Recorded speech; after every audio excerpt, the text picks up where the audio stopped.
When dinosaur fossils were first pulled from the ground, the appearance of the creatures was anyone's guess. And how they lived was beyond comprehension.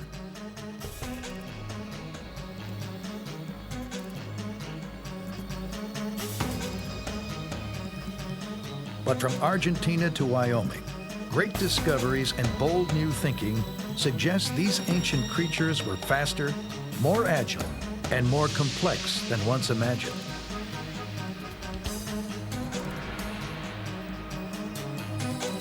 "65 million years after the last dinosaurs vanished, they're more popular than ever.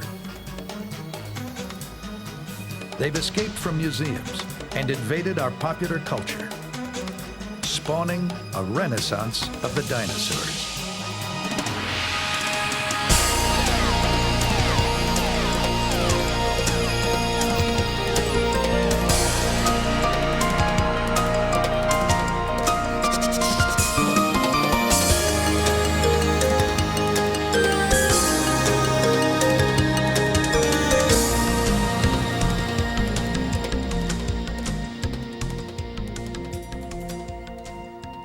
For over 150 million years, a group of animals unlike any today ruled our planet.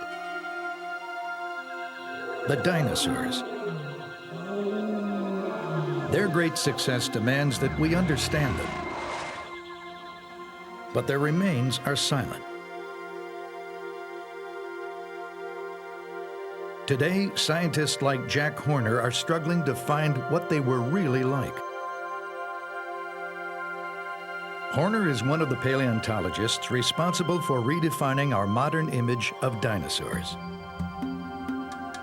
His groundbreaking discoveries and keen insights have helped answer questions that have lingered for more than 100 years.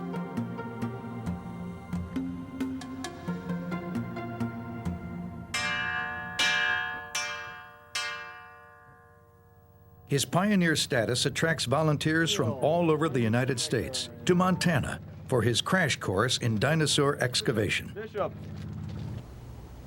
The students live in traditional Native American teepees, designed to withstand howling winds that sweep off the nearby Rocky Mountains. Horner believes that the focus of paleontology is changing. Instead of settling for knowing what dinosaurs looked like, we now need to know how they lived. In the old days, people were looking for display pieces. They were looking for things to put in museums. So they would go out, they would find a dinosaur, they were looking for individual dinosaurs, and they were looking for something big. So they'd go out, they'd find a dinosaur, they'd dig it up, they'd bring it back, they'd prepare it, they'd put it on display, and then they'd go look for another one. And they weren't doing science. It was more in line with sort of the P.T. Barnum spirit. Nowadays, most of us, I think, are very interested in how dinosaurs live. In the 1970s, Horner's research led him to the debate over the link between dinosaurs and birds, an issue that's nagged paleontologists almost since the beginning of the science. As early as 1839, dinosaurs were classified as reptiles, even though some had hip bones like modern birds. Not much was made of the similarity until 1861, when an astonishing fossil was pulled from a German quarry.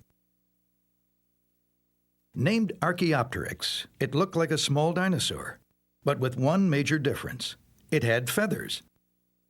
Some scientists would later declare it the missing link between birds and dinosaurs. But others refuted the idea because it lacked the specialized collarbone, a wishbone considered to be the fundamental trait of birds and their ancestors. The dinosaur bird theory gathered academic dust for 100 years. In 1978, Horner found some hard evidence to all but resolve it. A chance encounter in a Montana rock shop led him to the discovery of a lifetime. Horner and a colleague were in their first year as excavators when they stopped at a small fossil shop in Bynum, Montana, not far from the Canadian border. The owners were delighted when Horner was able to identify some of the fossils on display. The bones that she had found turned out to be a large duck-billed dinosaur. And as I was leaving the shop, she said, "Oh, by the way, there are a couple little bones here I would like you to look at." And she pulled out two tiny little bones, both of which I immediately recognized as baby duck-billed dinosaur bones. Horner was astonished. He knew how incredibly rare baby dinosaur bones were and how much could be learned by finding more. The shop owners agreed to close up early and take the dinosaur hunters to where the bones had been found. In pasture lands just east of the Rocky Mountains, they showed Horner the source. It would become the wellspring from which most of his future research would flow. He proceeded to uncover numerous bones of baby dinosaurs buried in a bowl-shaped depression that he determined was a nest. It was a historic find. The first nest of baby dinosaurs ever discovered. What's more, that bones belonged to a previously unknown kind of duck-billed dinosaur. Nearby, he discovered hundreds more bowl-shaped depressions and realized that he'd found an entire nesting area. Many of them held fossilized eggs. He called the new site Egg Mountain.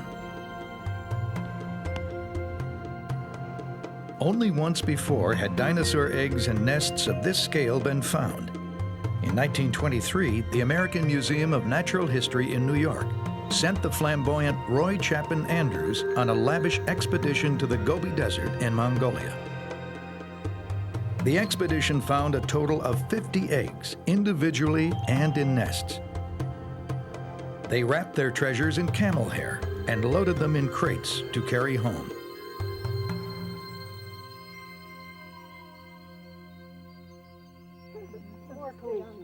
Horner's find was even more impressive.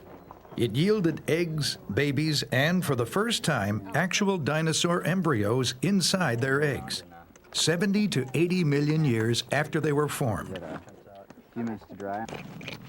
The discoveries gave him the chance to study the development of dinosaurs from embryo to hatchling to adult.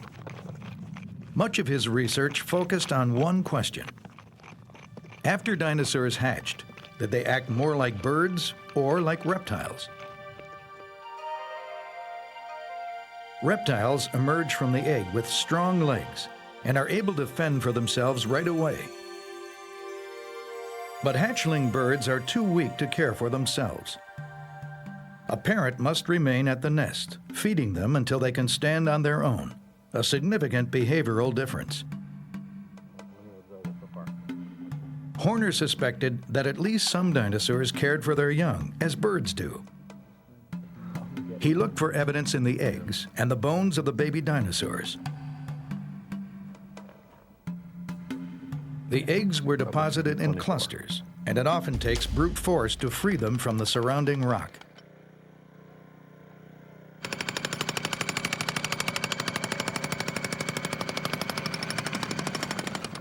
A more delicate touch is used to scrape away the finer particles. Finally, the specimens are wrapped in burlap and plaster to be transported back to the museum for further study. In the lab, Horner and his colleagues began experiments to determine if baby dinosaurs could stand on their own when they emerged from their eggs. They needed to look at the structure of the hatchling's leg bones. Strong bones meant they could stand on their own and leave the nest like reptiles. Weak bones would suggest more helpless, bird-like behavior. Could a discovery combined with ingenuity bring us closer to understanding dinosaurs?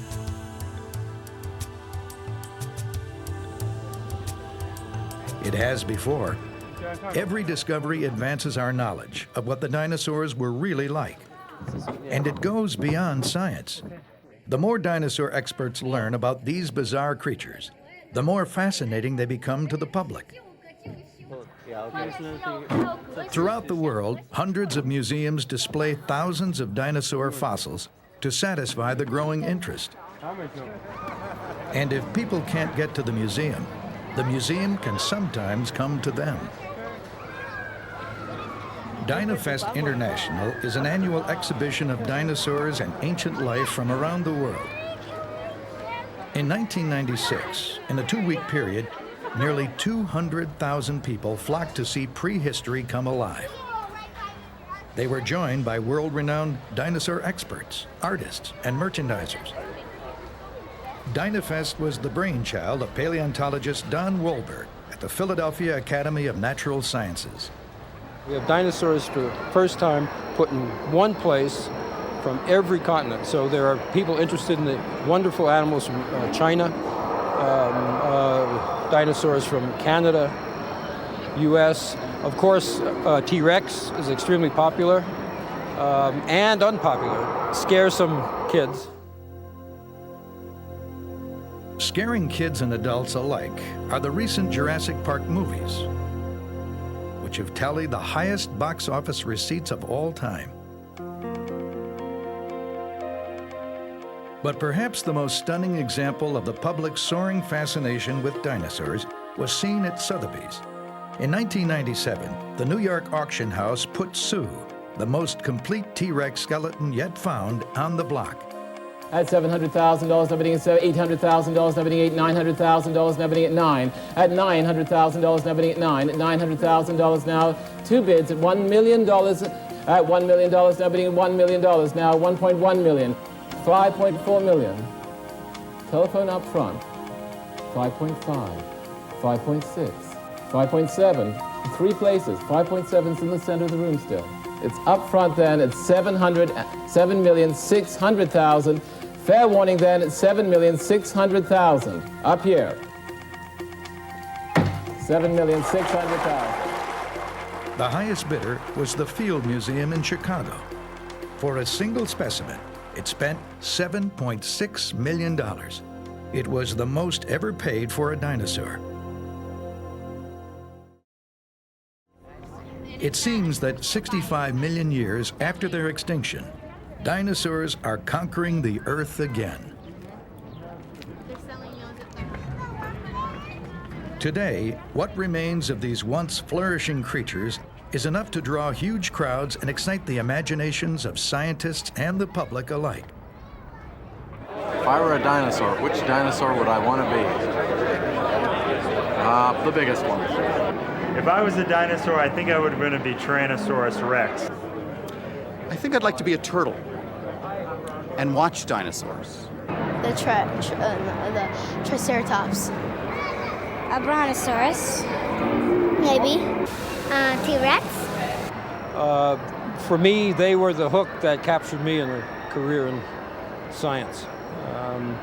And among the topics I care about are dinosaur extinction, how they lived, what they ate, recreating worlds of the ancient past. DinoFest is just one of the latest events that brings the dinosaurs world back to life. For over a century, scientists have displayed their discoveries to an admiring public, even as they struggled to understand what these creatures were really like from the first meager discoveries.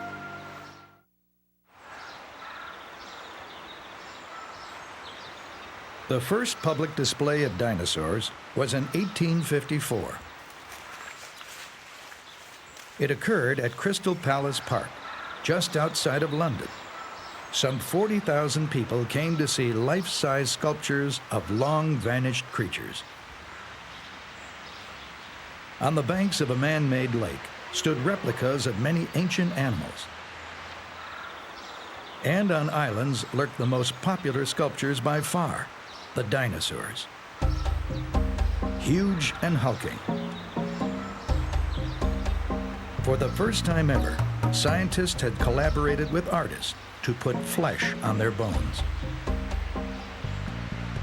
Each reconstruction represented the best that science had to offer.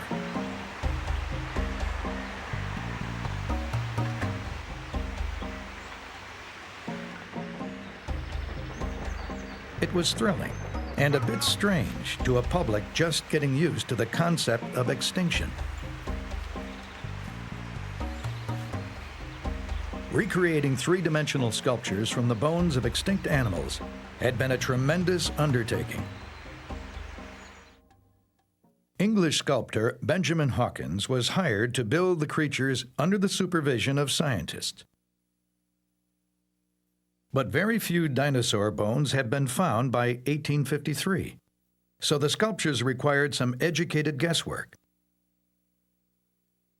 Hawkins used a mix of creatures as his models: lizards, crocodiles, and rhinoceros. He labored for years on the project. As it neared completion, he held an unusual dinner party. Distinguished guests were served inside the belly of an unfinished dinosaur model. Hawkins had good reason to celebrate. The Crystal Palace exhibition became the crowning glory of a new science that was just beginning to understand dinosaurs. Through the ages, people had probably always come across dinosaur fossils, but had no idea what they were. In the 3rd century AD, dinosaur bones discovered in China were thought to be the remains of dragons. Ancient Greeks believed they were from a race of giants.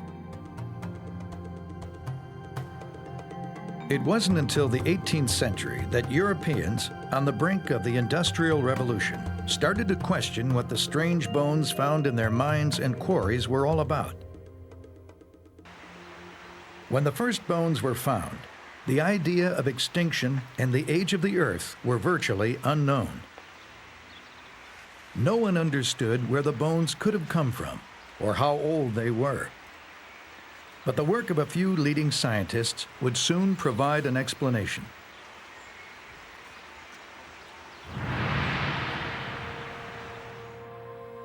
In 1799, French anatomist Georges Cuvier began comparing the newly discovered bones to those of living creatures.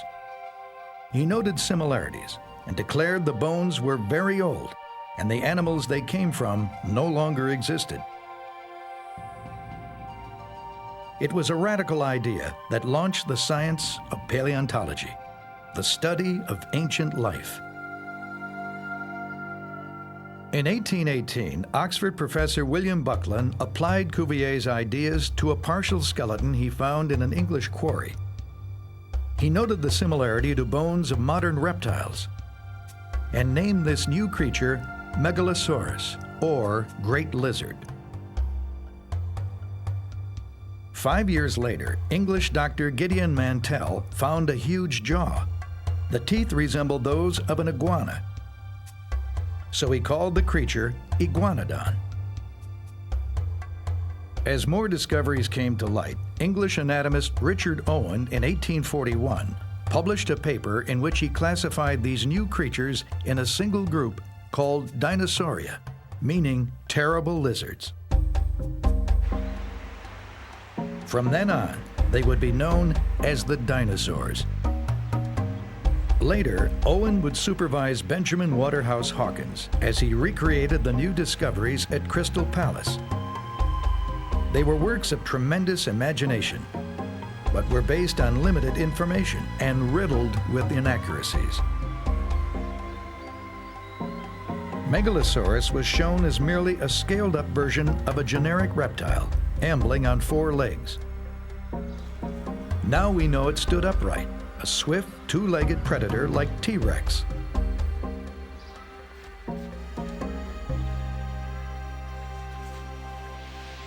Iguanodon was also shown as a 4-legged behemoth, with a spike on its nose. Today we know Iguanodon ran on 2 legs. The horn on its snout was actually a defensive spike protruding from its thumb. The sculptures, more fanciful than real, created an image of dinosaurs as giant, lumbering lizards.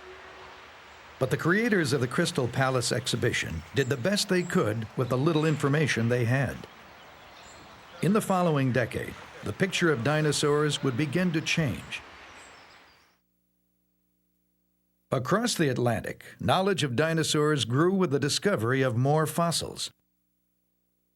As settlers flooded the American West in the 1870s, fossils began turning up in the exposed sediments of the dry and barren regions called badlands. Soon museums in the East sent prospectors to Wyoming and Montana to hunt dinosaurs. They came back with new and far more complete specimens than any found before. As the diggers brought in one new kind of dinosaur after another, scientists vied to classify and name them. The work became an obsession for paleontologist Othniel C. Marsh of Yale and Edward Drinker Cope of the Academy of Natural Sciences in Philadelphia.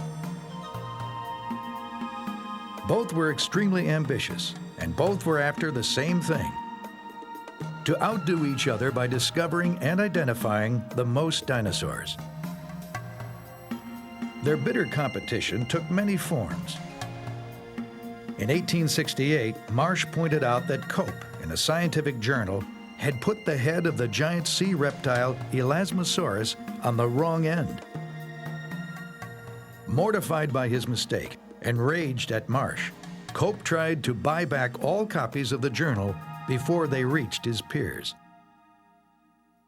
When a new fossil bed was uncovered in 1877 at Como Bluff, Wyoming, both Cope and Marsh sent crews to stake their claim. Rival prospectors were said to engage in fistfights, even smashing fossils in the opposing camp. On one expedition, Marsh hired 2 Army scouts as escorts. One of them was William F. Cody, better known as Buffalo Bill. As thorny as it was, the competition between Cope, Marsh, and other dinosaur hunters produced a huge trove of fossils. They uncovered many new species, producing a great leap in our knowledge of dinosaurs. Soon others would head west to dig up prehistory. One of these pioneers was Barnum Brown of the American Museum of Natural History in New York. In 1902, he discovered the bones and teeth of a giant carnivore. He sent his treasure back to the museum for study. So impressive were the bones that director Henry Fairfield Osborn dubbed the frightening new predator Tyrannosaurus rex, the tyrant lizard king. Beginning in 1897, the public image of the new discoveries was shaped by artist Charles Knight. Originally hired by Cope and Osborn to portray dinosaurs in scientific journals, Knight was soon commissioned to paint reconstructions of the beasts for magazines and museums. Early in his career, Cope and Osborn asked him to paint and sculpt their dinosaurs as agile and active, running, jumping, and fighting. Quite a change from the Crystal Palace dinosaurs. By the 1920s, the idea of dinosaurs as quick and dynamic caught Hollywood's imagination, as seen in The Lost World in 1925. The depiction, though loosely based on scientific theory, was probably chosen more for its thrill potential. By the 1940s, for some unknown reason, science had returned to its previous view of dinosaurs as slow-moving, cold-blooded, and dim-witted. Knight reflected this view in 1942 when he wrote and illustrated an article for National Geographic magazine. He described the dinosaurs as harmless and stupid and showed them lumbering across the landscape, dragging their tails or wallowing in swamps. Soon, pop culture would embrace that image. Moronic, plodding dinosaurs began turning up around every corner. But in the last 20 years, our knowledge has soared with the bounty of new fossils. In the 1960s, a fresh crop of paleontologists was making new discoveries and re-examining old assumptions. What they found led them to question the notion of dinosaurs as lumbering beasts. Blazing the path was a brash young paleontologist named Bob Bakker. In 1969, he began arguing that although dinosaurs shared some features of slow-moving, cold-blooded reptiles, anatomically, they looked more like agile, warm-blooded animals. Nearly 30 years later, he continues to find evidence to support his ideas. Like this trackway in central Wyoming, where a herd of dinosaurs once crossed a mudflat. Their tracks are now preserved in stone. This is the front paw of a great 10-ton brontosaur squishing in and pushing up the mud as it walked. No claw print. The thumb would be there. Great big claw held off the ground. And behind it, the much larger hind paw carrying 3 times as much weight with 3 claws. 1, 2, 3. All chisel-edged, facing outwards. And there are probably several hundred of these guys, all walking the same direction. These tracks go 100 yards that way, 50 yards that way. This was one big herd, adults and babies. Crisscrossing the trackways of the brontosaur herd are meat-eating dinosaurs. Some little ones, maybe this tall, roughly the weight of a coyote, and some taller, roughly the weight of a big mountain lion, 300-400 pounds. What they were doing, I don't know, but some of them were moving pretty fast. Some of them were going around back the brontosaur herd, some cutting in the front, probably trying to keep out of the way, maybe looking for the small fry, stirred up by this enormous weight of unstoppable herbivores. From the spacing of their prints, Bakker has determined the meat-eating dinosaurs were as fast and agile as mammals. There's a simple equation that lets you calculate how fast these dinos were going, if you know how tall they were and how long the stride was. Now this meat eater is about as tall as I was. Look at this. Can barely do that. I can't walk comfortably with that stride. This guy was running. He was going about 14 miles an hour. Some of the tracks that have been found nearby indicate speeds of up to 40 miles an hour in spurts, and the average speed of all these meat eaters is 7 miles an hour. That's a good clip. That's the clip that coyotes and wolves and hunting dogs and hyenas use when they're scurrying around looking for food. That's a hot-blooded pace. In 1986, Bakker presented his radical ideas to the public in his book, The Dinosaur Heresies. In it, he illustrated his theories with his own drawings, showing how the anatomy of the dinosaurs made them faster and more agile than reptiles. It was groundbreaking and controversial, but slowly won over many of his critics. He believes past notions about dinosaurs are the result of scientists trying to fill in the missing pieces of a complex puzzle. This is a wonderful head. This is the head of a kind of brontosaur. This is the head that was on Brontosaurus itself in all the big movies, King Kong, the original Lost World, 1925. This head is a powerful head. It's got these huge teeth here for crushing plants and leaves, a big nostril for hooting, pretty big eye to a wonderful head. And when I grew up and the Brontosaurus skeleton in New York, this wonderful skeleton from Wyoming, this head was on it. It's a wonderful head, but it's the wrong head. How did early dinosaur experts put the wrong head on the brontosaur? When big dinosaurs died, their remains were often torn apart by scavengers or scattered by floods.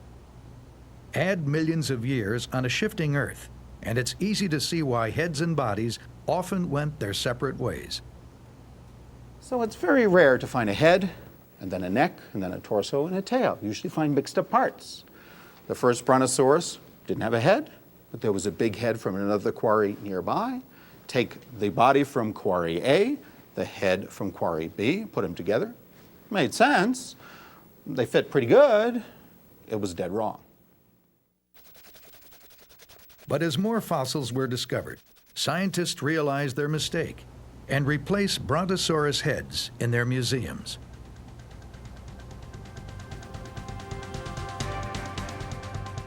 Bakker's hunting ground is Como Bluff in central Wyoming. He returns every summer to search for more dinosaur relics. He's joined by groups of graduate students hoping to make their mark in the field. They'll likely have little to show after a long day in the blistering heat. It's the possibilities that drive them on. The chance to discover a completely new dinosaur, or a complete skull or skeleton. If they're lucky, their finds will add to the continuing wealth of fossils that began in the early 1800s. As the evidence accumulates, new theories are formed, old ones discarded. From sluggish behemoths to fleet-footed upright racers. From cold-blooded to warm-blooded, dinosaurs continue to fascinate as our picture of them becomes clearer. While Bakker was redefining our ideas about the creatures, Jack Horner was in his lab, solving the most compelling dinosaur mystery of all.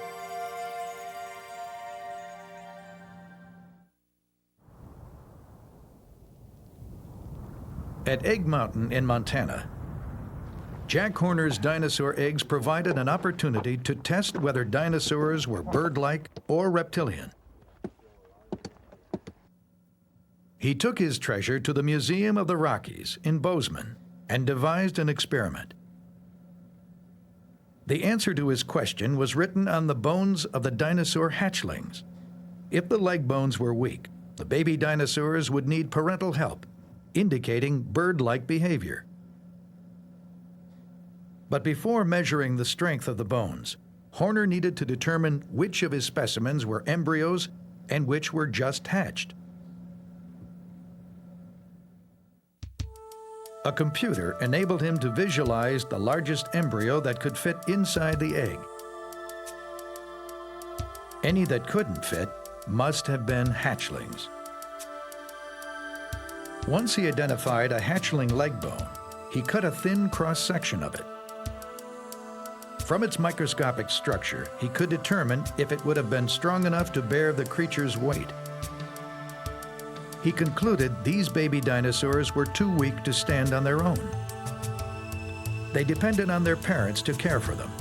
Bird-like behavior, never heard of in dinosaurs before. He appropriately named the new dinosaur Maiasaur, the good mother lizard. With his new knowledge about Maiasaur behavior, Horner headed back to Egg Mountain. After years of digging, he concluded that 80 million years ago, the surrounding area was a giant dinosaur nursery. Adult Maiasaurs must have shuttled back and forth to feed their young. It would have been as crowded as the nesting colonies of many seabirds today. We know they nested in colonies, and some of the nests that we have looks as though the nests were 25, about the length of an average adult apart from one another, which is similar to birds.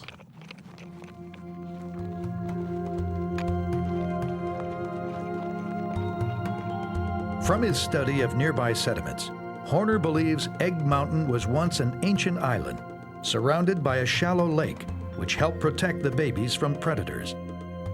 Dinosaurs may have waded out to the island to lay eggs and tend to their young until they were strong enough to leave.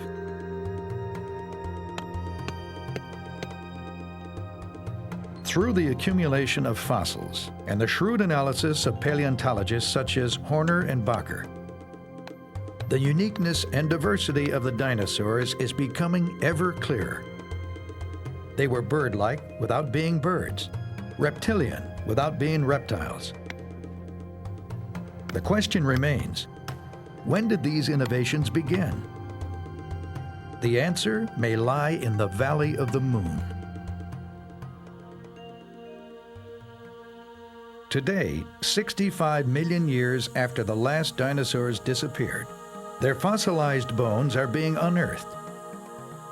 Though the rocks are slow to give up their treasures, scientists have discovered over 330 members of the dinosaur clan. On average, a new type of dinosaur is named every 7 weeks. At the foot of the Andes Mountains in Argentina lies a rugged, barren landscape known as Ischigualasto. In English, the Valley of the Moon. 230 million years ago, this was a dense and shady forest. Stalking through it were small but menacing creatures, the first known dinosaurs. Buried here, along with their bones, is the secret of their dominance.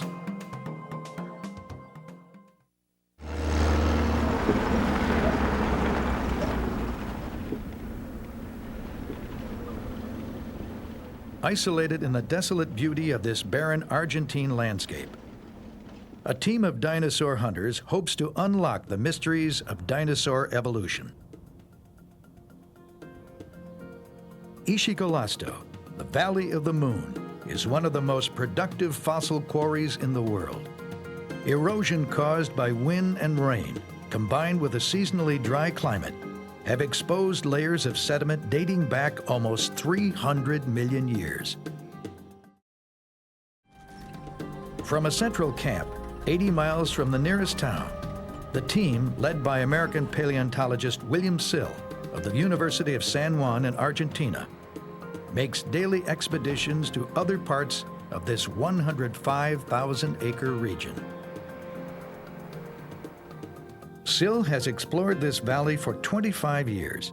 It's one of the best places in the world to study the roots of dinosaur evolution and understand what made dinosaurs unique among the other creatures that shared the planet. This valley is just about the only place in the world where you have a complete sequence of sediments that have fossils in them and that show the story of the origin of the dinosaurs. And that's very rare, very hard to find. Descending through one of the valley's many canyons, Sill and his colleagues go back millions of years. Each layer of sediment that surrounds them was laid down at a different point in the Earth's history. To understand why the dinosaurs rose to dominance, they must go back to sediments some 230 million years old. It's the first of 3 geologic periods in which the dinosaurs lived, known as the Triassic. It lasted from 248 to 205 million years ago. The middle period is the Jurassic, from 205 to 144 million years ago. It was dominated by the largest known dinosaurs, the sauropods. The last period was the Cretaceous, beginning 144 million years ago. It gave rise to Tyrannosaurus rex, Triceratops, and Velociraptor. Then, 65 million years ago, the Cretaceous ended, and the dinosaurs mysteriously vanished. Dinosaurs were already becoming the dominant species by the middle of the Triassic. To discover the world as it existed when they first appeared, Sill digs in sediments just before that time.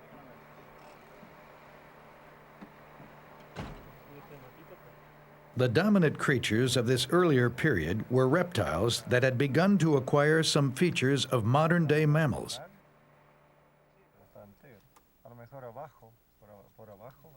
In the Valley of the Moon, one of the most common of these mammal-like reptiles was the cynodont.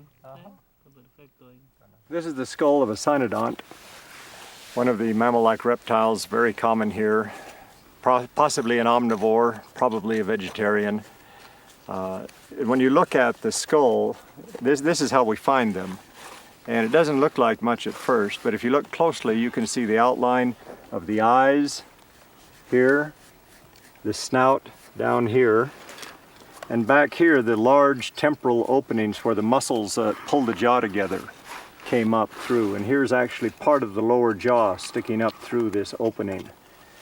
Now these were on the line to mammals. They have some of the characteristics of mammals.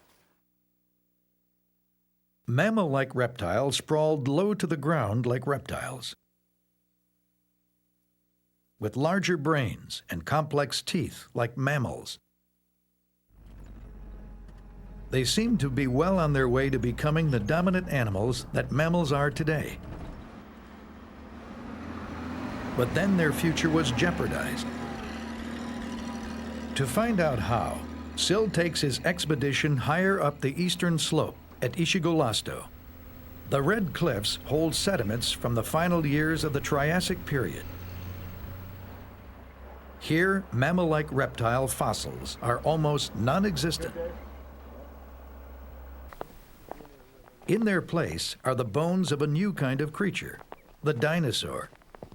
What happened? Part of the answer comes from one of the earliest dinosaurs found here, Herrerasaurus, dating from 225 million years ago. It had all the tools necessary to trounce its rivals, the mammal-like reptiles. It was a 10-foot-long, 500-pound meat-eater. Most remarkable were its legs. Its unique knee and hip joints allowed it to move on 2 feet, a bipedal stance that gave it the agility and speed to surpass the low-slung, mammal-like reptiles. It also freed up its forelimbs. He was bipedal, so his forelimbs were used for grasping, raking, tearing apart the prey.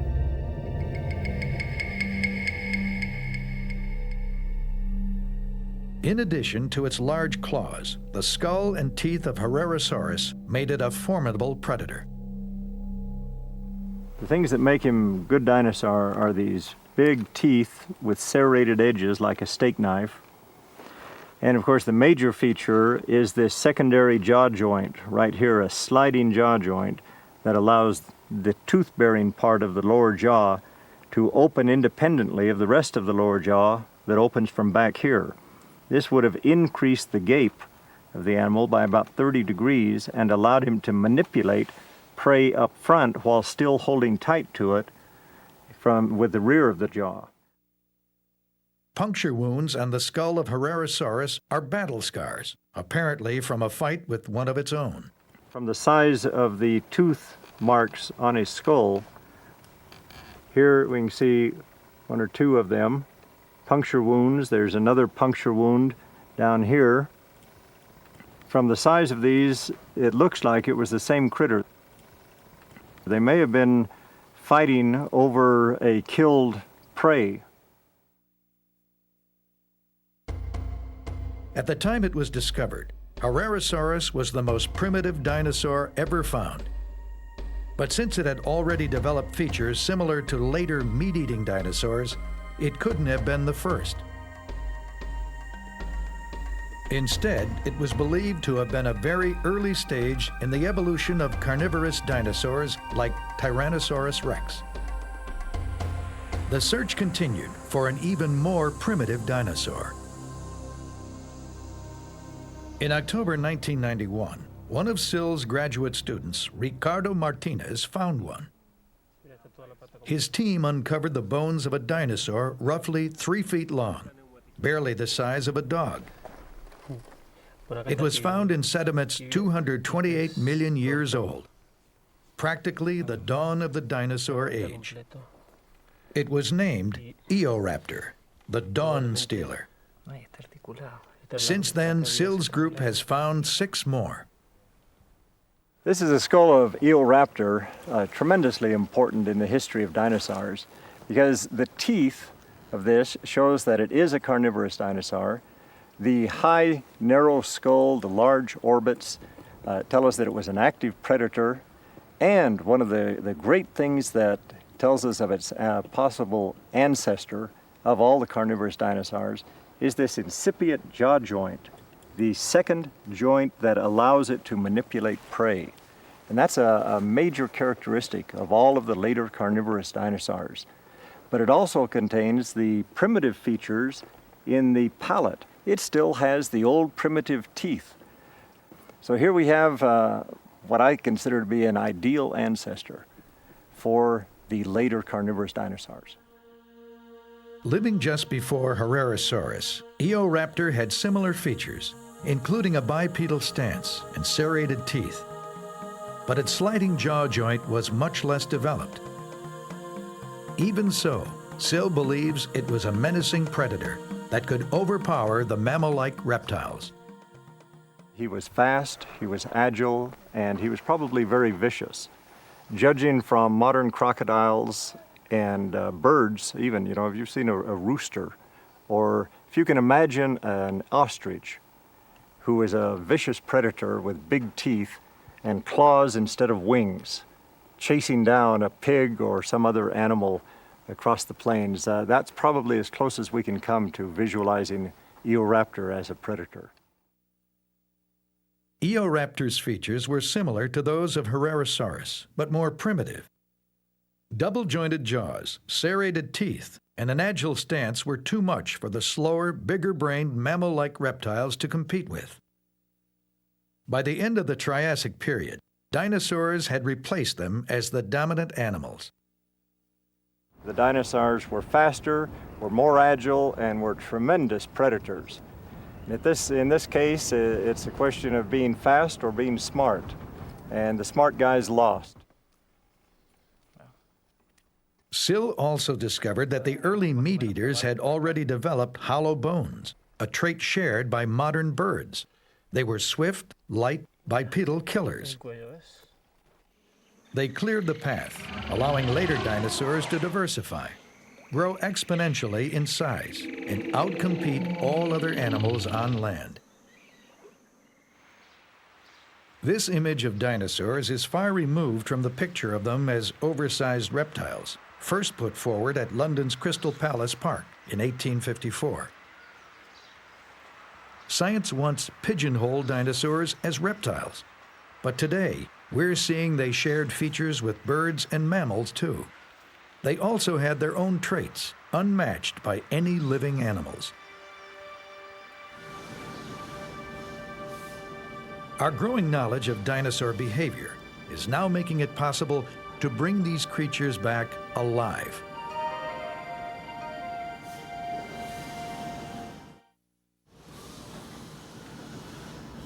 Generations of dinosaur scientists have seen their discoveries transformed into public attractions that bring ancient worlds back to life. Today's version is a theme park being created by Walt Disney Imagineering. Engineers and artists are taking everything we currently know about dinosaurs and making them almost as real as they were 100 million years ago. According to science liaison Casey Brenna, the job still leaves room for interpretation. One of the challenges of recreating an extinct species of which we only have bones to work with today is interpreting what their body motions, skin colors, and behavior will be. And we find that utilizing, of course, nature as it exists today, and with the new knowledge that probably birds are related to dinosaurs if they aren't actually dinosaurs, has given artists lots of inspiration in how dinosaurs would look, how they would act and behave. Like their counterparts 150 years ago, dinosaur artists mixed scientific fact with fiction. But today, they have more science to work with. Scientists have found impressions of dinosaur skin, but no clues as to color. For a long time, artists picture them a dull gray. Since it's now believed that dinosaurs are related to birds, artists feel free to use more vibrant colors. Disney's robotic Styracosaurus, a relative of Triceratops, has also gained from the new paleontology. It was once perceived as a lumbering animal, with a huge head stiffly mounted on its body, and front legs splayed to the side like a lizard's. Recent studies show that its head was connected with a limber ball and socket joint. The animal's neck muscles could toss the head in any direction. Though we're getting closer to knowing how dinosaurs lived, moved, and acted, we're still a long way from knowing everything about them, but we're on the right track. 19th century scientists greatly expanded dinosaur science. More recently, men like Jack Horner and Robert Bacher have done the same. Inevitably, the discoveries and theories of today will be disputed in the future. But one of the new ideas is not likely to change: that far from being giant reptiles, dinosaurs were among the most complex, diverse, and successful creatures that ever existed.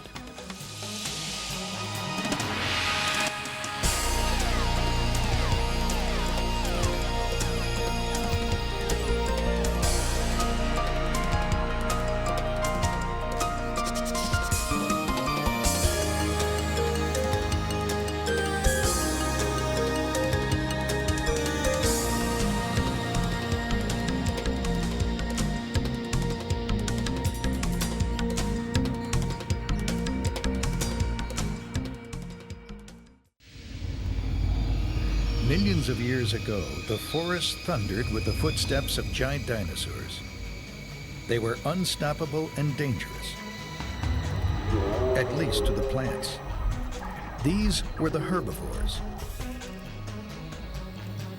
Today, dinosaur hunters are using new methods and sheer ingenuity to uncover the bizarre and clever ways plant-eating dinosaurs fended off attackers and devoured vegetation. Experts are revealing how some grew to be the largest animals that ever walked on Earth, and how others relied on magnificent and deadly armor as they struggled to protect themselves. As scientists probe deeper, they're finding out why these seemingly harmless plant eaters were the most plentiful and diverse of all the dinosaurs. Big or small, they ruled the land of the giants.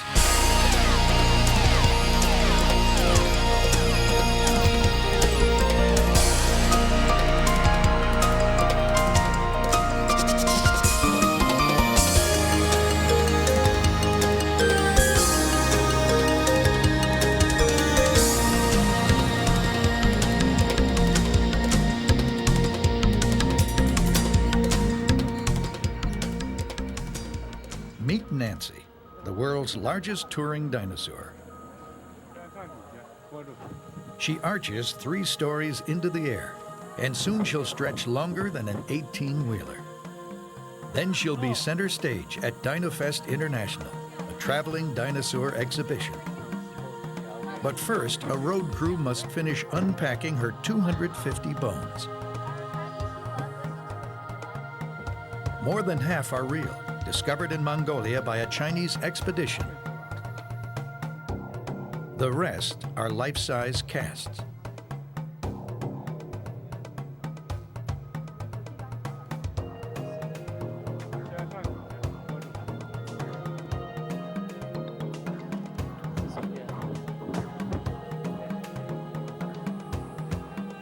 From her frame, scientists can infer much about how she lived, the adaptations and defenses that made her a success.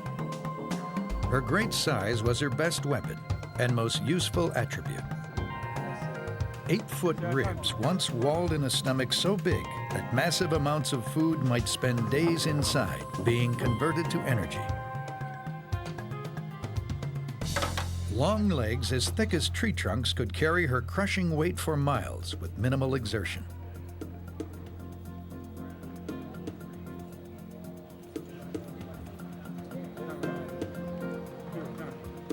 Her huge feet were twice the size of an elephant's. As they pounded the ground, they left a trail of craters revealing clues to the way she moved and where she went. Nancy's one of a group of the largest dinosaurs called sauropods.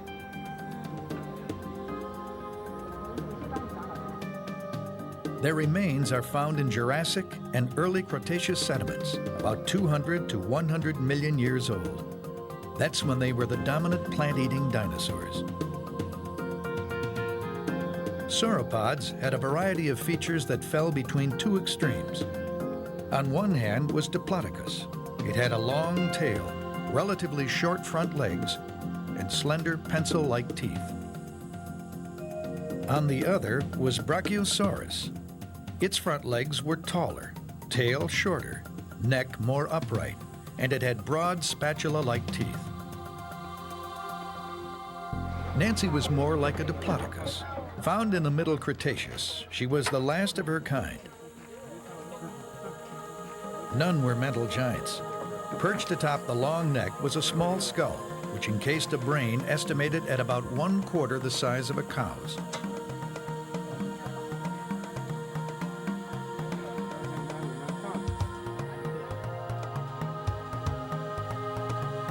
At the other end was a huge tail that could send attackers flying with a mere flick.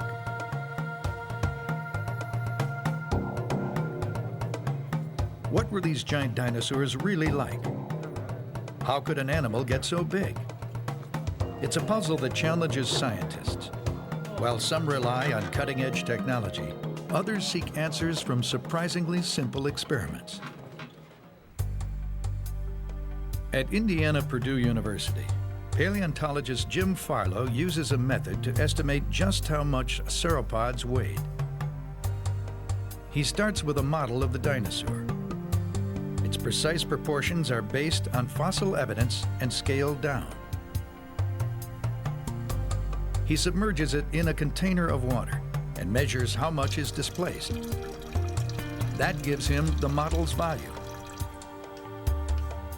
Next, knowing the model's scale, he can figure out the volume of the actual dinosaur and convert it to weight.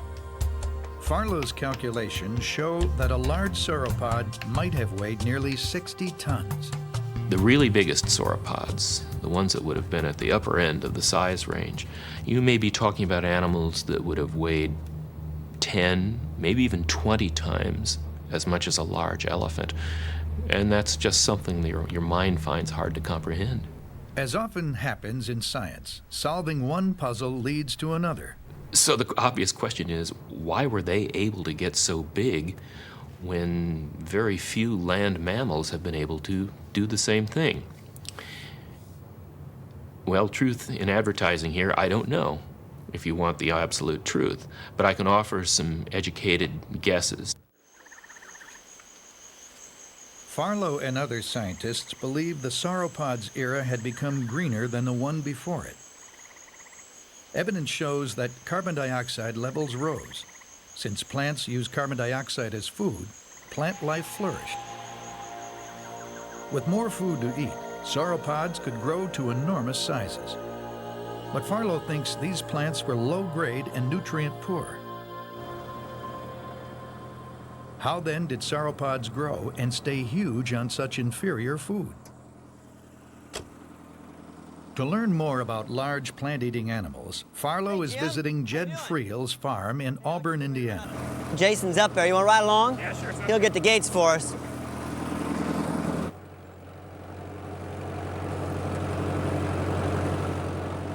Jed raises herds of today's most famous plant eaters, cows.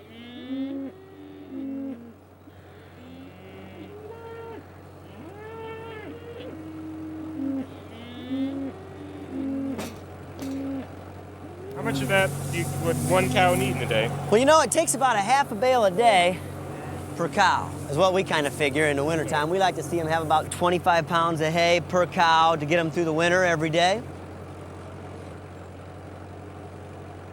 Digesting hay is a complicated matter.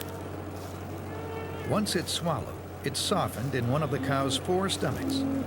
Microorganisms then break it down even more, extracting vitamins. Then it's regurgitated and chewed again, known as chewing the cud.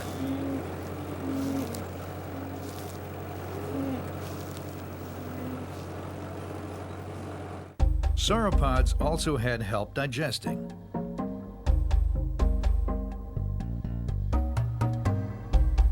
Some scientists believe they swallowed stones called gastroliths, like modern birds do. The gastroliths may have rolled around inside their stomachs or gizzards, grinding the vegetation into small digestible bits. Also, according to Farlow, it takes a long time for food to pass through a huge animal's enormous digestive tract, giving microorganisms more time to extract nutrients. So sauropods could digest even the poorest quality plant material. I like to say the equivalent of shredded newspaper. And I suspect that sauropods could get by on that stuff. They were among the best herbivores that have ever lived, I suspect, in their ability to survive on really crummy food. Sauropods were built to eat. They took full advantage of whatever plant life grew around them. But how much food did one of these giants eat? Well, if Jed was feeding sauropods instead of cows, he'd probably need a lot more land. Jed was telling me that a 1,000-pound cow, if you were going to pasture it, about 10 acres, which is about the size of the field that we've got around us here. If we want to compare that with what a sauropod is doing, a 50-ton sauropod that's warm-blooded, you're probably looking at something like 270 acres, which is basically a little bit farther than as far as you can see from this hill we're on. A single sauropod could consume almost 700 pounds of vegetation in a day. That's if it were warm-blooded.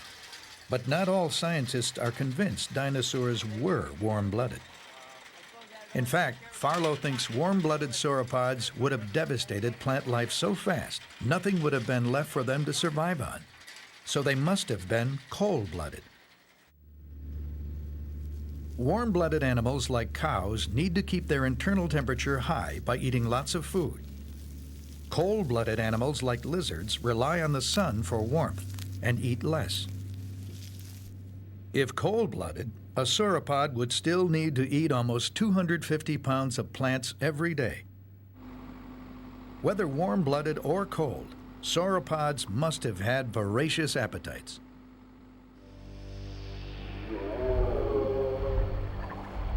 They amble through forests, devouring the scenery. With each thunderous step, they left a trail of clues hinting at their behavior. Tracks that are now being uncovered millions of years later by a new breed of dinosaur expert.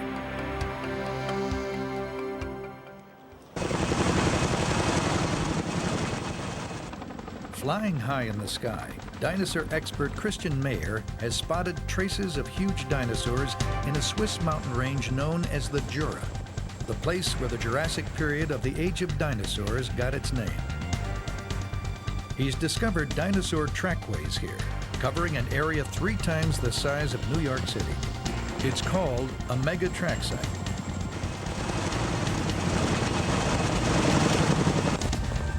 Mayer knows that bones can tell a lot about anatomy, but only tracks can reveal clues about the movements of dinosaurs.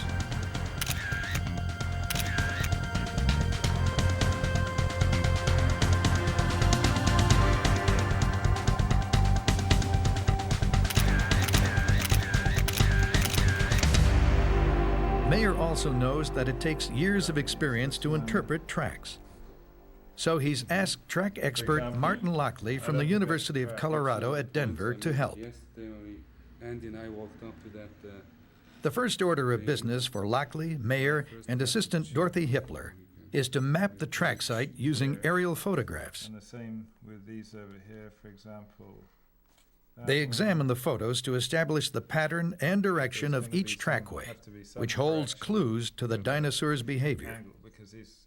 But sometimes, irregularities in the rock can masquerade as dinosaur tracks. Some of these look like tracks, but they're not. So for every good track, there's probably at least one bad one. So there are probably 4 or 5. So far, Mayer has discovered nearly 15 separate trackways scattered throughout the mega track site. But how did they get here, in the heart of the Jura Mountains? The answer lies in a layer of rock that formed 150 million years ago in the Jurassic period. Back then, the geography here was very different. The continents were just beginning to move apart from the single landmass they had once formed, known as Pangaea. The Jura Mountains were a level shoreline of a now vanished ocean, the Tethys Sea.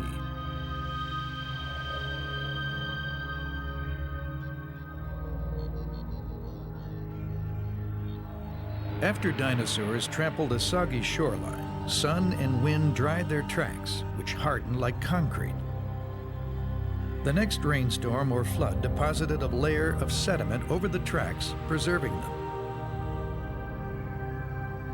Then, 15 million years ago, as the land masses continued to shift and collide, the shoreline was pushed upward, forming mountains. Sediment covering the tracks eventually eroded, revealing the fossilized prints. Today, Christian Mayer and his team of trackers are piecing them back together step by step. Oh, like the slab is still dry, that's okay.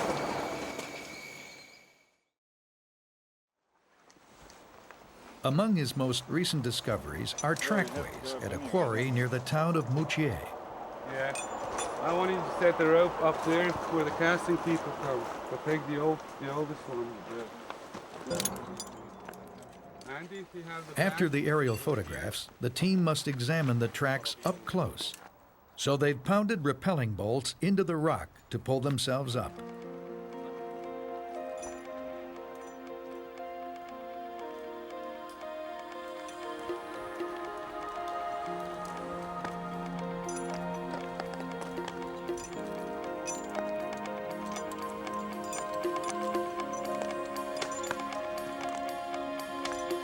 Studying tracks made by animals millions of years ago is dangerous.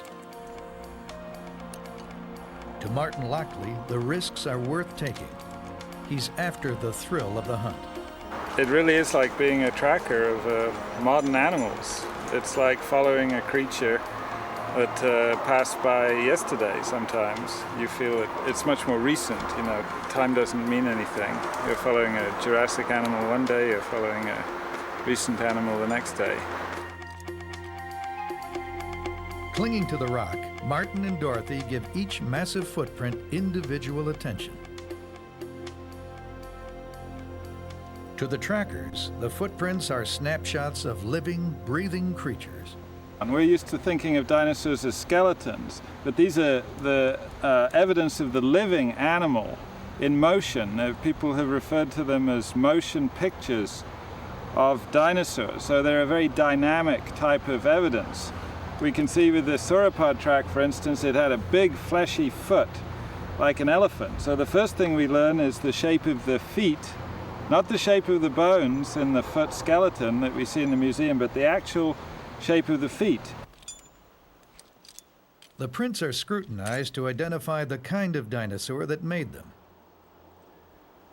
These impressions lack fine detail, but their round shape and large size, up to 3 feet across for the hindprints, show that they were made by the burly footpads of sauropod dinosaurs.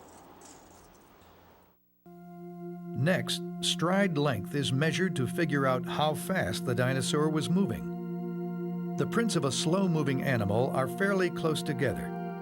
As it accelerates, its stride lengthens. The distance between the prints and average leg lengths known from skeletons are used to calculate speed. Mayer has determined that these massive creatures were sauntering at about 5 miles per hour, the average walking speed of an elephant. Track sites like these have also changed the way we think about sauropods. When their bones first appeared in the 19th century, scientists speculated that the creatures they belonged to lived in swamps. Water must have provided the buoyancy necessary to carry such enormous weight. And because it was thought that dinosaurs were related to reptiles, some believed they crawled low to the ground, dragging their tails like crocodiles or lizards. But trackways have told a different story. The lack of tail drag marks shows that the animals walked with their tails in the air. The narrow width between each footprint shows they walk with their legs directly beneath their bodies, like modern elephants, a stance that could support their tremendous weight without the help of water. Until now, mapping dinosaur tracks has been a low-tech operation.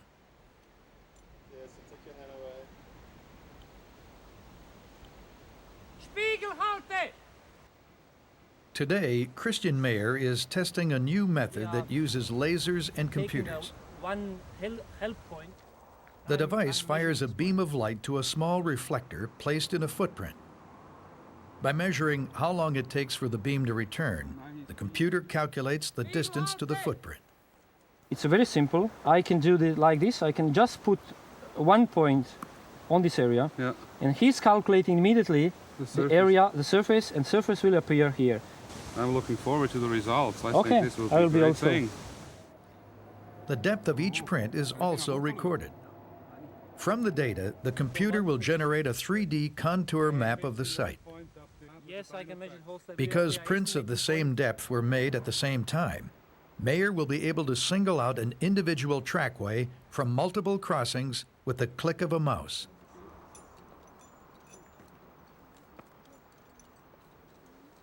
The new equipment promises to speed up the process of mapping trackways. But for now, the dinosaur trackers rely on slower, time-proven methods. After photographing and measuring the track site, a better picture of what the giant dinosaurs were doing at the ancient shoreline is emerging. The surface of the wall appears to be trampled over many times.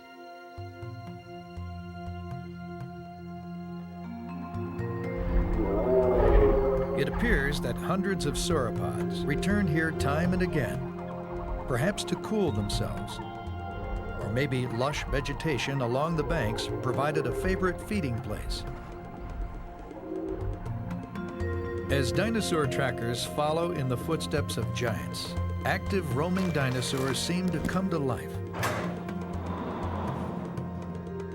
Elsewhere, a new discovery is fueling a long-simmering debate about how some of the smaller dinosaurs got around.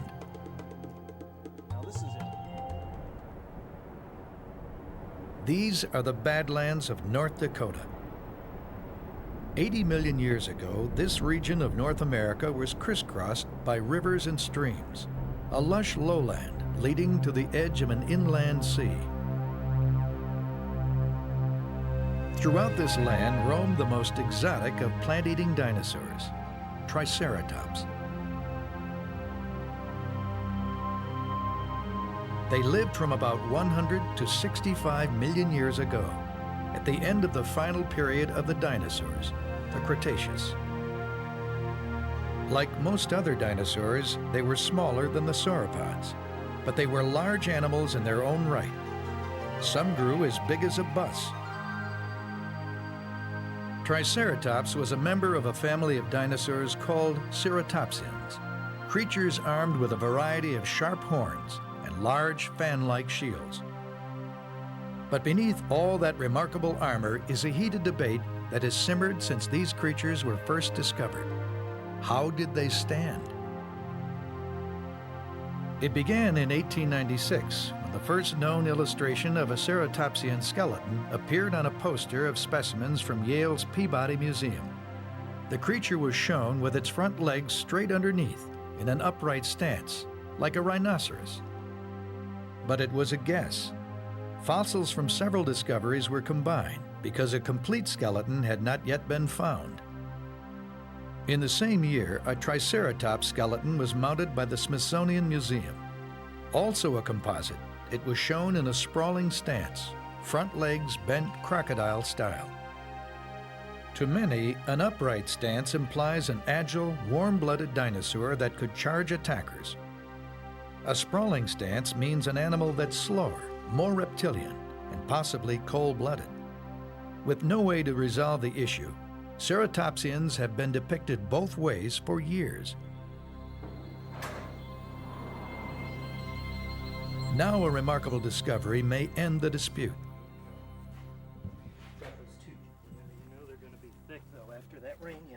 In the summer of 1994, William Gartzka, a biologist from the University of Alabama, and paleontologist David Burnham found a fascinating triceratops in the badlands of North Dakota.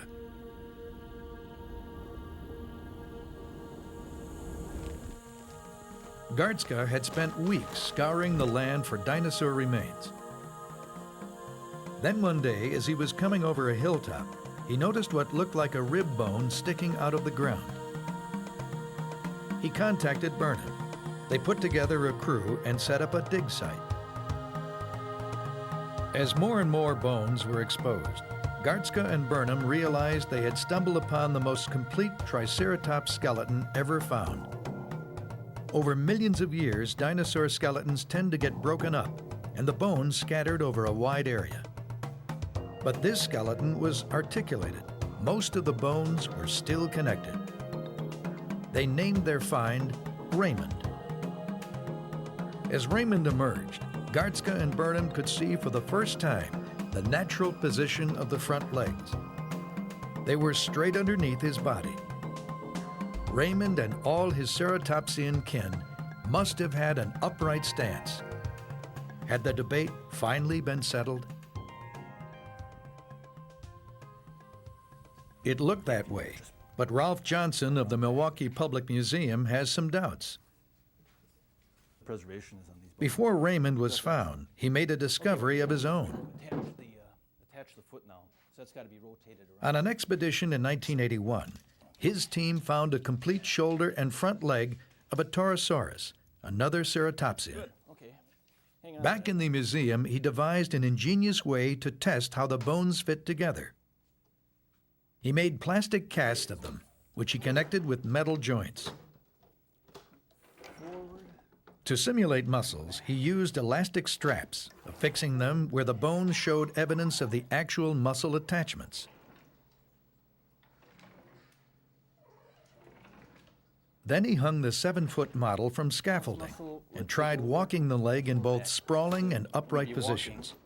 If the position worked, the bones would stay in their sockets. If not, the bones would slip out. The result surprised him. In this kind of traditional reptile sprawl with the front leg, everything works. The joints all line up the way they should, the muscles act on the bones the way they should. It works. You can actually get this thing to walk forward, which is what you want it to do.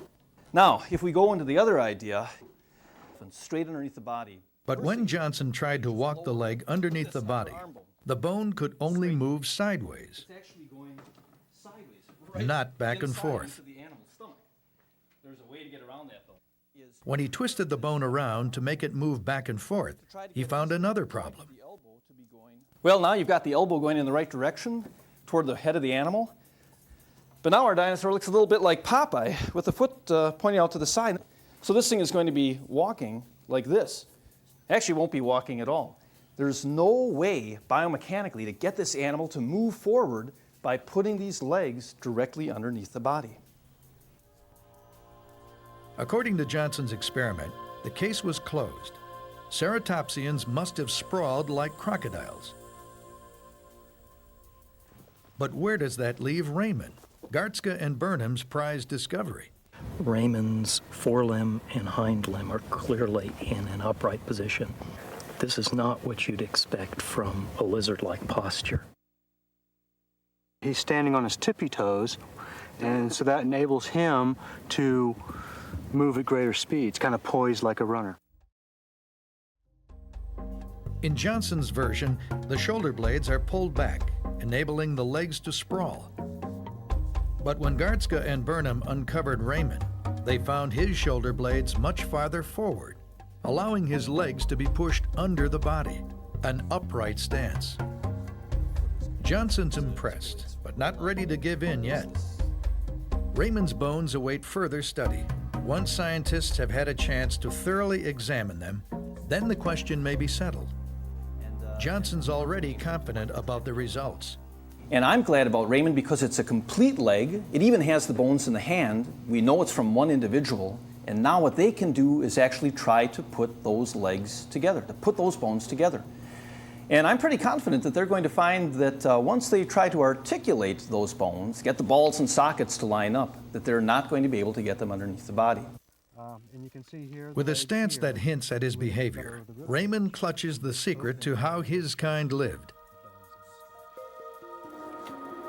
Meanwhile, innovative use of medical technology is revealing how a dinosaur 80 million years older may have died. Stegosaurs were innocent-looking dinosaurs that feasted on Jurassic vegetation about 145 million years ago. But should the need arise, these generally docile creatures had the equipment to defend themselves against predatory dinosaurs. Plates along its back intimidated enemies by making the stegosaur appear larger than it really was, and lethal spikes at the end of a powerful tail could fend off the toughest opponents. But even though the spikes were as lethal as daggers, it seems they could also be a point of vulnerability. July 1992. At a remote location in Colorado, an unusual stegosaur skeleton was uncovered. Trapped at the bottom of a deep gully lay one of the most complete specimens ever found. With most of its bones still embedded in rock, it was prepared for transport out of the canyon. It'd be better to leave, Earlier in the excavation, paleontologist Ken Carpenter and his team discovered that the otherwise well-preserved skeleton had a deformed tail spike. It piqued their curiosity. But before they could study it, they'd have to get the stegosaur to the lab. As the final layer of rock was removed, the team faced a problem. The encased skeleton was too heavy to lift. Determined to get it out, they called in reinforcements. A U.S. Army helicopter was sent in to airlift the remains out of the ravine. They could then be taken to the Denver Natural History Museum, where Carpenter could give them a thorough examination.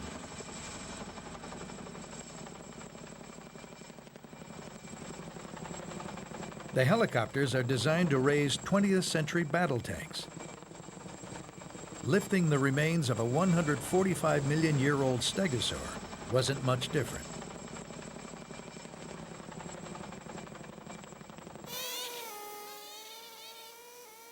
Back in the museum's lab, technicians painstakingly removed the bones from rock.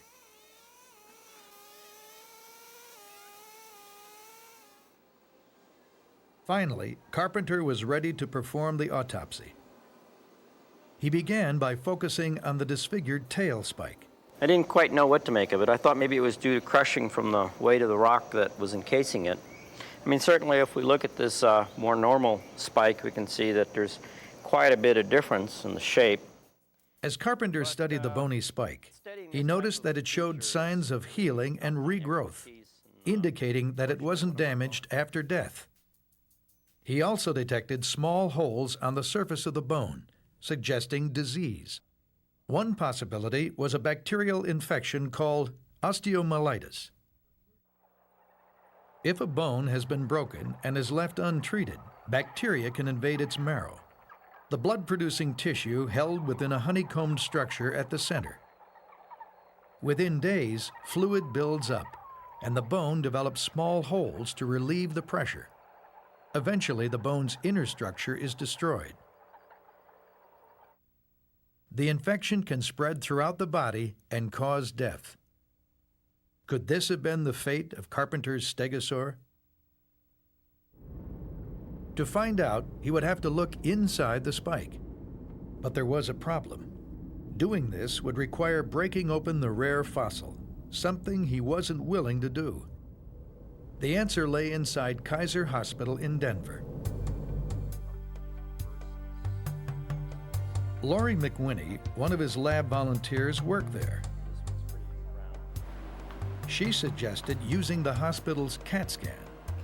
Medical technology developed to harmlessly cut through human tissue and bone could expose the spike's interior without destroying it.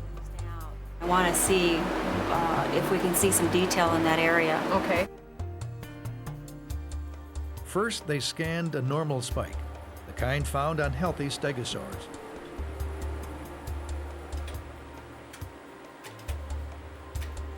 Next, the deformed spike.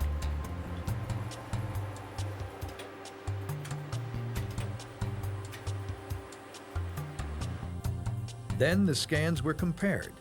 This represents a normal tail spike. You can see the dense outer bone represented here. The bone marrow is in the center.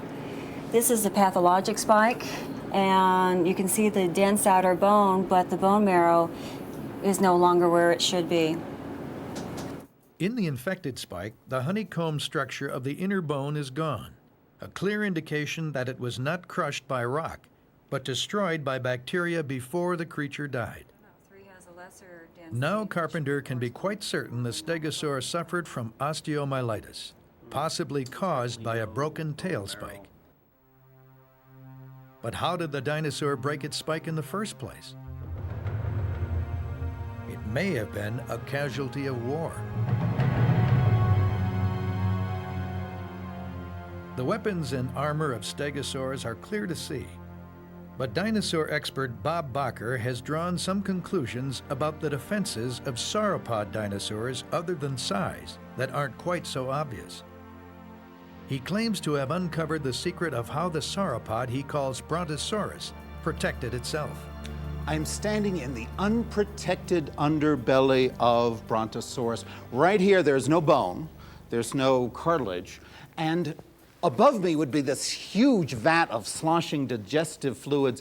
We had thought that if you bit Brontosaurus here, you could kill it. We thought that if Brontosaurus sat down hard on a rock back here, could injure its abdomen, but we were wrong. We have just found the first perfect set of Brontosaurus belly armor, rods of bone, up to 3 feet long, which were embedded in the belly muscle, right up here. And these rods of bone have big knobs on them, proving there were strong ligaments in the belly muscle.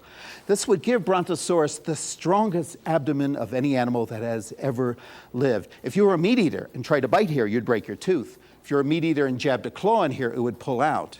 And if you're a Brontosaurus, these belly bones and muscles would keep your great sloshing gut stiff and firm if you wanted to move fast left or right, or if you wanted to stand straight up. You see, with a gut protected and stiffened like this, a Brontosaurus could go from all fours to straight up in a few seconds. But a Brontosaurus was huge, so strong belly or not, lifting its body off the ground required a few fancy tricks with leverage. Brontosaurus has a strange set of balancing organs. Now, the neck was hollow. All the bones were hollow. And here would be the lungs full of air. But you get back here, and it's all fluid-filled gut. And then the mother of all rumps, these gigantic hip bones and thigh bones surrounded by muscle. With its light front end and heavy rear, a Brontosaurus was like a seesaw, with the weight on one end. Tilting its front end up was no problem. The animal's designed to go up, and go up quick. Why would you want to tilt up? Well, this is a plant eater. It lived in an environment where the summers were dry, nothing to eat at ground level. But there'd still be leaves, green leaves, on trees, tall trees. By tilting up quickly, you can access foliage that no other plant eater could get. With its massive legs and long neck, Brontosaurus could reach perhaps 40 feet high. But that flexibility came with a price. This is the front end of Brontosaurus, and there are two problems here. They're related. Number one, the body is designed to tilt up. That's true. How are you going to get blood from the heart way up to the head? Seems impossible. Problem number two, this animal has a tiny brain, a smaller brain than its ancestors. Brontosaurus evolution was dumbing down. Are the two problems related? Yeah. See, Brontosaurus would survive better if it could rear up and get those plants. The only way to get those plants would be to remove the need for blood to be pumped up to the head. How are you going to do that? Eliminate the brain. In this case, reducing the brain was adaptive. Little brains don't need a constant flow of blood. This is a high-tech, successful 40,000-pound moron. Perhaps, but not everyone agrees. There's an alternative theory. It goes like this. Brontosaurus had a heart so big it could pump blood up at the velocity of a fire hose. It could get that blood way up to the head, even when the head was held really high. But what would happen when the Brontosaurus lowered its head? The rush of blood would blow the skull off the rest of the skeleton. We may never know for sure how much heart a Brontosaurus had, but we do know that its kind were huge. And if size was its best defense, then perhaps the safest sauropod would be the most immense, an honor now bestowed on a dinosaur uncovered in the rugged badlands of Argentina.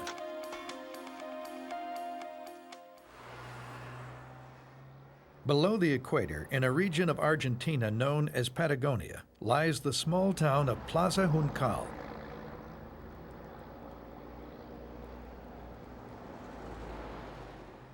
Its tiny museum is home to the remains of what could possibly be the largest dinosaur that ever lived. With a patriotic touch, it's been named Argentinosaurus. For the past 8 years, paleontologist Rodolfo Correa and his team have been assembling the bones of this previously unknown sauropod from the Cretaceous period. But even with the creature still in bits, Correa believes the massive bones leave no doubt about its size. The backbones of Argentinosaurus were at least 50% longer than any other vertebra from any other known sauropod around the world.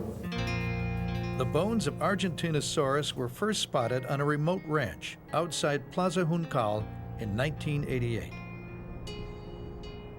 Word got back to Jose Bonaparte, head paleontologist at the Argentine Museum of Natural History in Buenos Aires. He sent Correa, then a student, on a 1,000-mile journey to inspect the discovery. It didn't take long for Correa to appreciate the bone's importance. Determined to get this giant creature out of the ground, he moved his family to Plaza Juncal, then arranged a job at the little museum, assembled a crew, and started digging.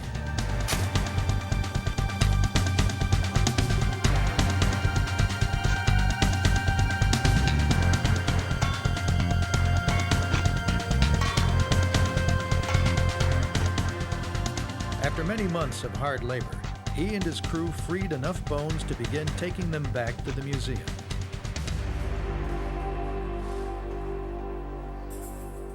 Once there, the careful cleaning of the bones progressed, and Correa began to think about the enormous importance of his enormous dinosaur. Argentinosaurus, it seemed, had become the latest in the series of discoveries of the most gigantic dinosaurs. It started a century ago, when dinosaurs were first being unearthed in the American West. A rivalry emerged between two great paleontologists, Philadelphia's Edward Drinker Cope and Yale University's Othniel Charles Marsh. It quickly became one of the most vicious battles in modern science.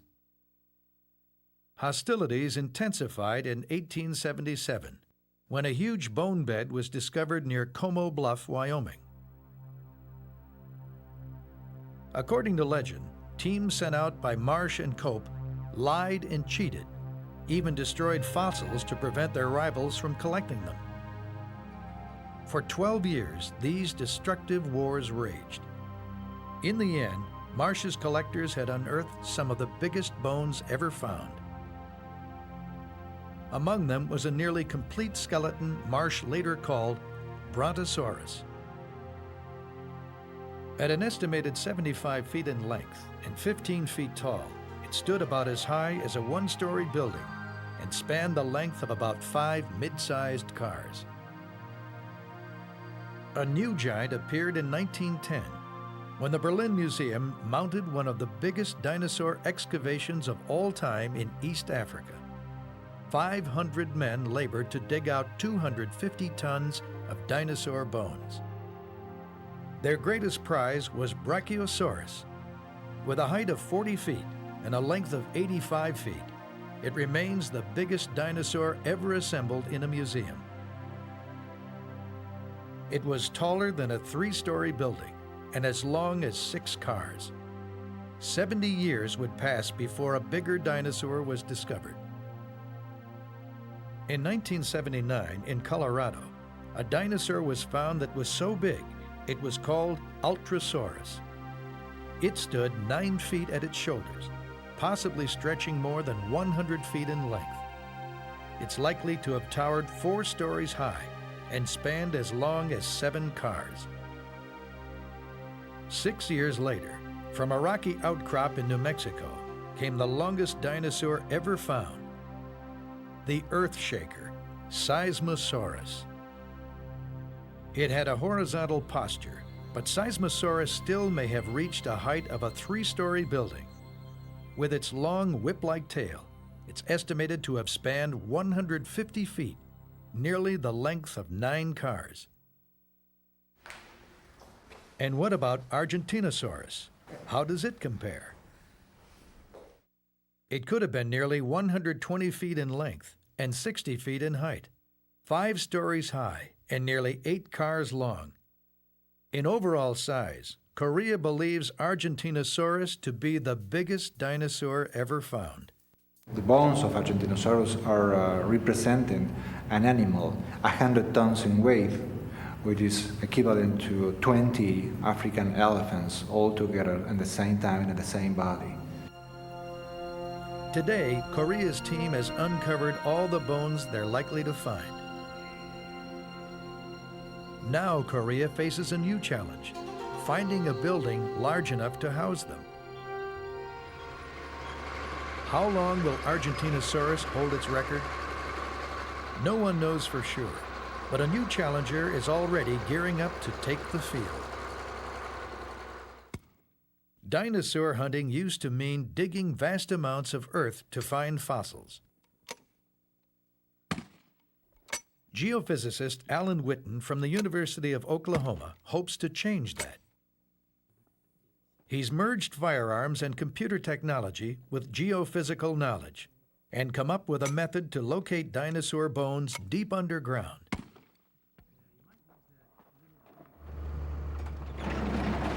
Witten has come to help a colleague find the remains of a giant sauropod from the early Cretaceous, about 110 million years ago. It might be a future record breaker, but they need to find more of it to be sure. And by the time we get out there, here in southeastern Oklahoma, paleontologist Richard Cifelli and his team have already dug out 3 gigantic neck bones. Our guess is that this bone here is about the 7th bone down in the neck, sort of towards the middle of the neck series. And it's a good deal larger than Brachiosaurus. I mean, this is a lot bigger than Brachiosaurus, which is a huge, huge animal. So this could rival the very biggest of described dinosaurs. So how y'all making out down here? But just when Cifelli thought he might be on his way to discovering the biggest dinosaur ever, his luck ran out. We found this neck, and then it just abruptly came to an end. And so we're missing the vast majority of this huge, huge animal. Where is it? You can't just dig forever. It's just not practical. It was time to call in Alan Witten and his gear. First, the overlying soil must be scraped away and the ground flattened. Then Witten can start looking for more bones. He uses a huge 8-gauge shotgun mounted on wheels. When fired, it sends sound waves into the earth. The vibrations are detected by an assortment of buried microphones. Sound waves travel more quickly through the dense bone than the sandy soil, so they arrive at the microphones first. A computer analyzes the patterns of waves, then reveals the location of the underground objects. With his device, Witten might just be able to tell Cifelli where to dig next. What I'm planning is to run the gun down the tape measure in this direction, shooting it every 2 feet, and what we'll get is a vertical slice, an image of a vertical slice right below this tape measure. Is that all right? With the array of microphones in place and signaling to the computer, Witten begins. His assistant stays with the computer to confirm transmission. Now, what do we have? Even with help from technology, it's hard locating dinosaur bones deep underground. But Witten won't give up so easily. He's brought along other devices. One of the most promising is ground-penetrating radar, or GPR. It's been used for years in archaeology, but now it's being adapted to paleontology. Instead of sound waves, GPR beams radio waves into the Earth. Radio waves respond to the chemical composition of an object instead of density, and the results are easier to read. If the waves hit an object underground with the chemical composition of bone, they'll bounce back to the surface, showing up as an isolated blip on the computer screen.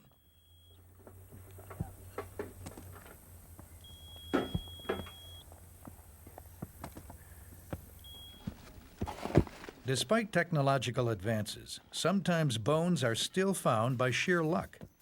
Cifelli found a few more while bulldozing the site. We just stopped just in the nick of time with a bulldozer.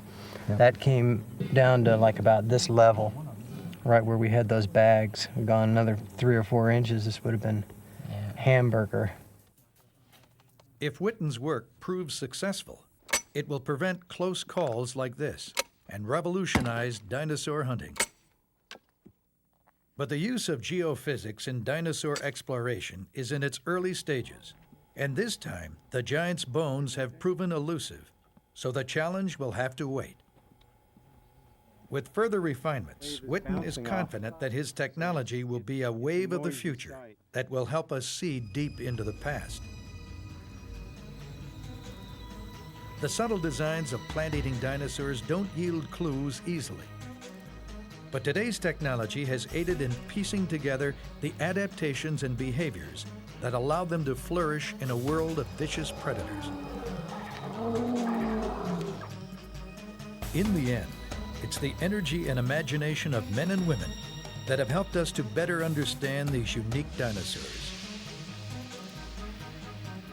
and recreated a world that was lost millions of years before the first human walked the earth.